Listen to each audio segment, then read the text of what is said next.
In today's video, we're going to be looking at section 4.3, which is going to be covering product rule, quotient rule, and higher order derivatives. In this video, we're going to focus on product rule and quotient rule. So up until now, the only other rule we've learned of importance is the power rule. And we came across a couple problems that caused issues with the power rule, when we had 1 over x squared or x squared times what x plus 1. We had a couple issues. So today we're going to cover some new rules that allow us to do derivatives with them. So first we have product rule. So product rule says that if you have the product of two functions that are on their own differentiable, which means they have a derivative, then their derivative, so the product of those two functions, the derivative of that right here, so derivative of f of x times g of x, so two different functions, is f of x times the derivative of g of x plus g of x times the derivative of f of x. Or I like to think of it as the first function times derivative of second function plus second function times derivative of first function. So let's look at a couple examples. Let's start off with 6. 6 says h of t is equal to t to the 5th minus 1 in parentheses times 4t squared minus 7t minus 3. So our first function is t to the 5th, and our second function is 4t squared minus 7t minus 3. So the derivative of this function is the first, so copy down the first, times derivative of the second, so that's 8t minus 7, plus the second, so 4t squared minus 7t minus 3, times derivative of the first, which is 5t to the 4th. Now, the back of the book will simplify these traditionally because, makes sense, but I will not require that. As long as you show me you can take the product rule correctly, we're good. So that's your answer.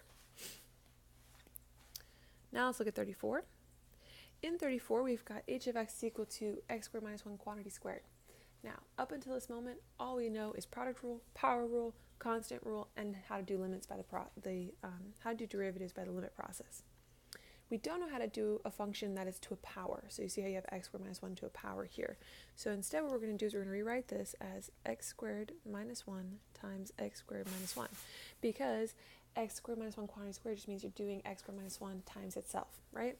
So really we have two functions that are both differentiable multiplying each other. So again, we do product rule.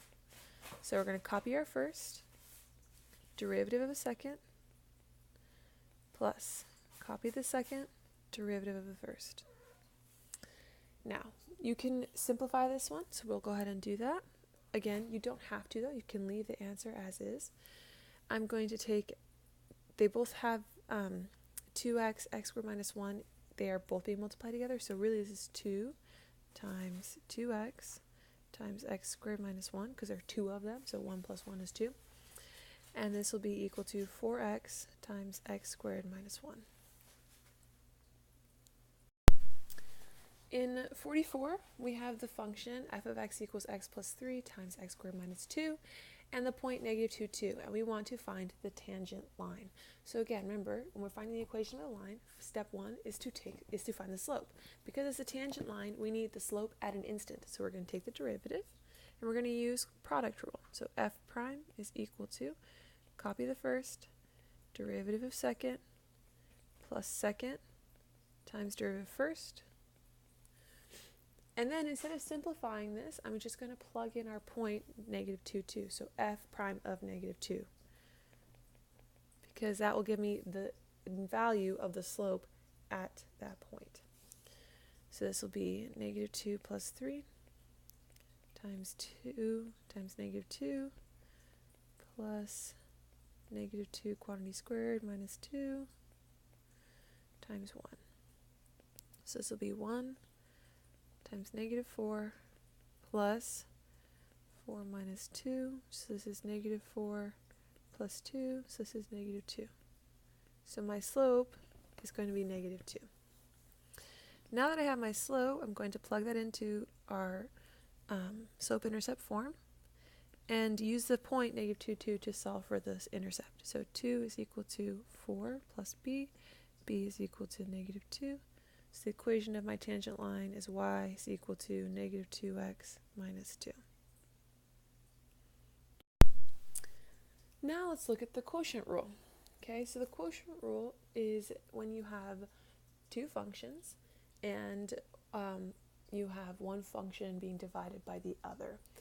That only works though when the function in the denominator does not equal 0. Okay, so derivative with respect to x of f of x divided by g of x is equal to g of x times times the derivative of f minus f times the derivative of g all over g of x quantity squared.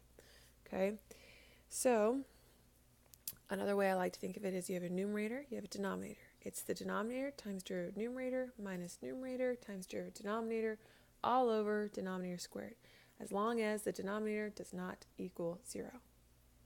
So let's do an example.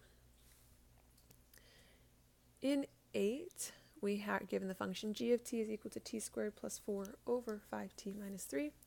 So g prime, we are going to copy the denominator, derivative of the numerator minus numerator times derivative denominator all over denominator squared. Again, similar to with product rule, you can simplify. The back of the book will simplify, but you don't have to. You can leave it as is with the derivative here. It's just a good habit to get into to simplify it, because later on you're going to be required to do that.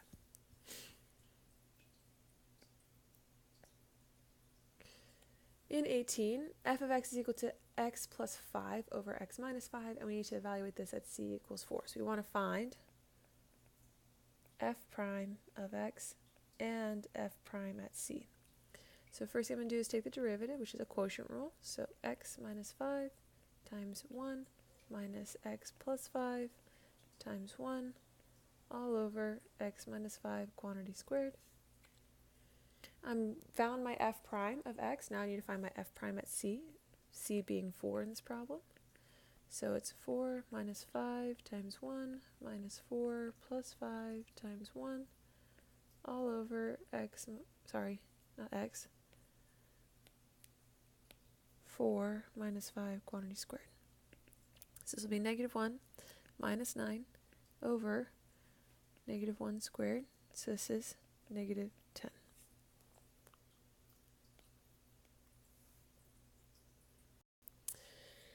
The last thing we're going to look at in 46 is a function f of x given as x minus 1 over x plus 1 at the point 2, 1/3. And again, we want to find the tangent line. So step 1, find the tangent line, is to find the slope. So I want to find the slope at the instant, so I'm going to do the derivative. And I'm going to use quotient rule. So f prime is equal to denominator times derivative numerator minus numerator times derivative denominator all over denominator squared. Now that I have the value of my derivative, I'm going to then plug in 2 to get the value of my slope at that instant.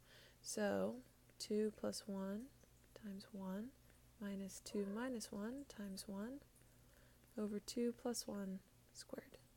This is 3 minus 1 over 3 squared. This is equal to 2/9. This is going to be the slope of my tangent line. Now I'm going to use my slope-intercept form to find my intercept, and I'm going to use the point given. So 1/3 is equal to 2/9 times 2 plus b. 1/3 is equal to 4/9 plus b. b is equal to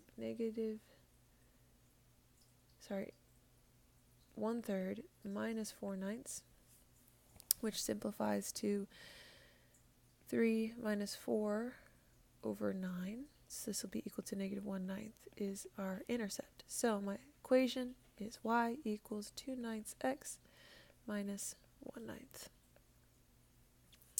And that's the video. We will finish 4.3 in class tomorrow, which is Tuesday, okay? And this is all that test 7 is going to be on. It's product rule, quotient rule, and higher order derivatives.